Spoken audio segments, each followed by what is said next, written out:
जय जगन्नाथ। एठी एମିତି କିଛି ଲୋକ ଅଛନ୍ତି ଯୋଉମାନେ ତୁମର ସଫଳତା ଦେଖିଲେ ସହି ପାରନ୍ତିନି।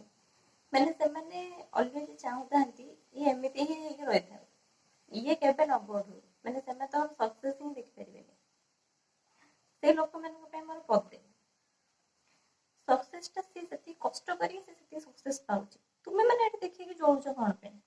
ତମର ଯଦି ସେମିତି ସକ୍ସେସ୍ ପାଇବାକୁ ଇଚ୍ଛା ଅଛି ସେତିକି ହାର୍ଡୱାର୍କ କର, ସେତିକି ପରିଶ୍ରମ କର। ନିଜ ପରିଶ୍ରମ କଲେ ଭଗବାନ କଣ ଖାଲିଟାରେ ସେଠି ବସିଛନ୍ତି? ଏତେ ବଡ ବଡ ଆଖି ଖୋଲିକି ସେ କଣ ଖାଲିଟାରେ ଦୁନିଆଟାକୁ ଦେଖୁଛନ୍ତି?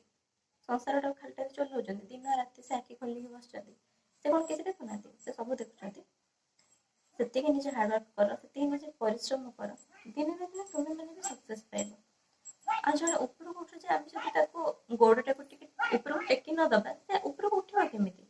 ଆମେ ଯଦି ତା ଗୋଡକୁ ଗିଞ୍ଚିକି ତଳକୁ ଟାଣିବା ସେ ଉପରକୁ ଉଠି ପାରିବନି ନା। ତ ଏଇ ଆଜିକାଲିକା ଦୁନିଆର ଲୋକମାନଙ୍କର ନୀତି ହେଲା ଏଇଟା, ସେ ଉପରକୁ ଉଠୁଛି ଆମେ ତାକୁ ତଳକୁ ଘିଞ୍ଚିକି ଧରିବା।